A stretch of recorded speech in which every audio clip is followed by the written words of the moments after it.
വിശാഖപട്ടണത്ത് നിന്ന് കണ്ടെത്തിയ 13-കാരിയെ മറ്റന്നാൾ കേരളത്തിലെത്തിക്കും. കുട്ടിയുടെ ആരോഗ്യനില തൃപ്തികരമെന്ന് ചൈൽഡ് വെൽഫെയർ കമ്മിറ്റി അറിയിച്ചു. കുട്ടിക്ക് മാതാപിതാക്കളിൽ നിന്ന് മർദ്ദനമേറ്റിട്ടുണ്ടോ എന്ന് അന്വേഷിക്കുമെന്നാണ് പോലീസിന്റെ പ്രതികരണം.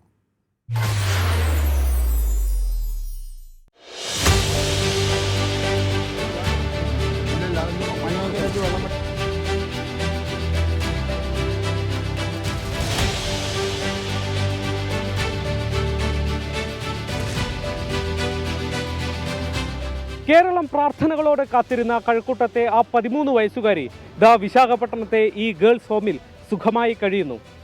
നല്ല വസ്ത്രവും ഭക്ഷണവും കുറച്ച് നല്ല കൂട്ടുകാരുമൊക്കെയായി ജീവിതത്തിൻ്റെ പഴയ താളത്തിലേക്ക് കുട്ടി പതിയെ മടങ്ങി വരികയാണ്.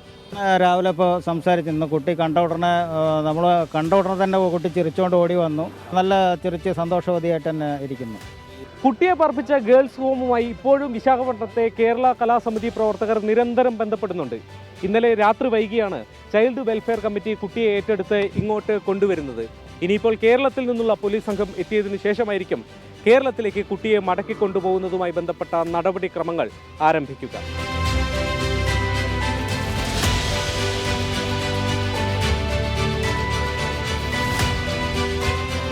രണ്ടു വനിതാ പോലീസ് ഉദ്യോഗസ്ഥരടങ്ങുന്ന കേരളത്തിൽ നിന്നുള്ള സംഘം നാളെ ഉച്ചയോടെ വിശാഖപട്ടണത്തെത്തും. വൈദ്യപരിശോധന ഉൾപ്പെടെ ഇവിടുത്തെ നടപടിക്രമങ്ങൾ പൂർത്തീകരിച്ച് CWC കുട്ടിയെ കേരള പോലീസിന് കൈമാറും. 13-കാരിയെ മറ്റന്നാൾ തിരുവനന്തപുരത്ത് എത്തിക്കും. ആ കുട്ടി ഇപ്പോൾ വൈസാഖിലുള്ള CWCയുടെ കൺട്രോളിലാണ്. അവർ ആ കുട്ടിയെ കസ്റ്റഡിയിൽ വെച്ചിട്ടുണ്ട്.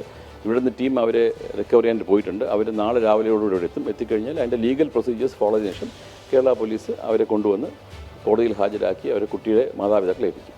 കുട്ടി എന്തിന് വീട് വിട്ടിറങ്ങിയെന്ന ചോദ്യത്തിന് ഇതുവരെ കൃത്യമായ ഉത്തരം കിട്ടിയിട്ടില്ല. അതിനായി കുട്ടിയുടെ മൊഴി പോലീസ് വിശദമായി രേഖപ്പെടുത്തും. എന്നാൽ അത്തരം നടപടികൾ കേരളത്തിലെത്തിച്ചതിന് ശേഷം മാത്രമേ ഉണ്ടാവൂ എന്നാണ് പോലീസ് പറയുന്നത്. വിശാഖപട്ടണത്ത് നിന്നും ടീം 24. നൗഷാദ് ഉന്നതത്തിൽ ചോദിക്കുന്നുണ്ട്. പെൺകുട്ടിയെ തിരിച്ചു കിട്ടാൻ ഉറക്കമൊഴിച്ച് 24 പ്രവർത്തിച്ചു.